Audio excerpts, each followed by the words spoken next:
I thought when I delivered the last 7 I'd be done with it, but essentially since I said goodbye to you last time, I realised that there were kind of 5 themes that were sort of present in everything that we've done in the last 4.5 years or so that I hadn't really properly touched on in the first 7 talks that I gave.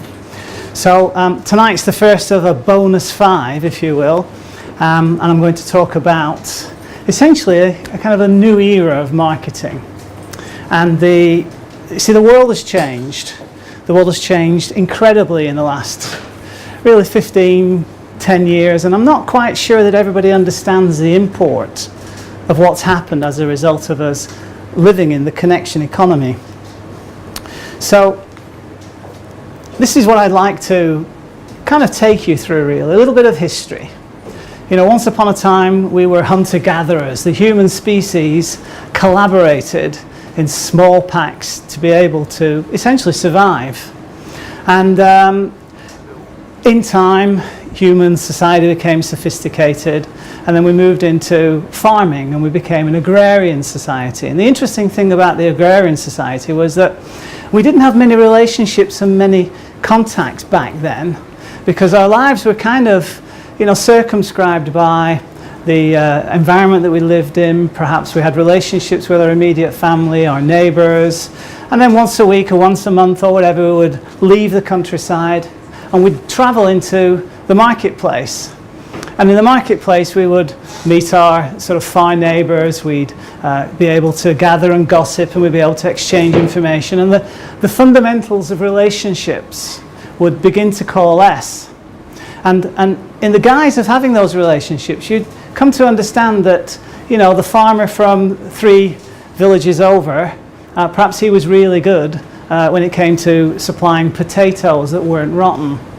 Or one particular meat keeper, if you will, one farmer would come along and he'd sell his meat, and at a time when people got sick very often because of the state of hygiene, you very quickly came to understand which people were supplying meat that you could eat without any problems, and which people were going to supply with meat that you're essentially going to die from.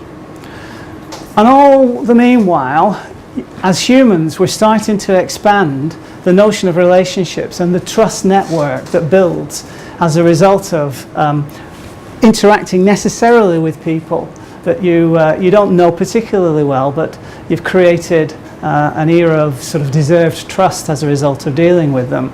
And that was all throughout the agrarian society. And then the Industrial Revolution came along and upset everything, because at this point people started leaving the land and were moving into the conurbations, into the new towns and cities.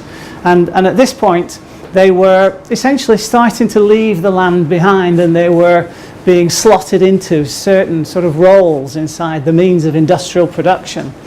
And also at this time education came to the fore, and actually education was designed to produce a certain kind of human with a minimum amount of intellect, so that they could stand in one place and perform sort of a rote function over and over again, day after day, month after month, week after week, and year after year.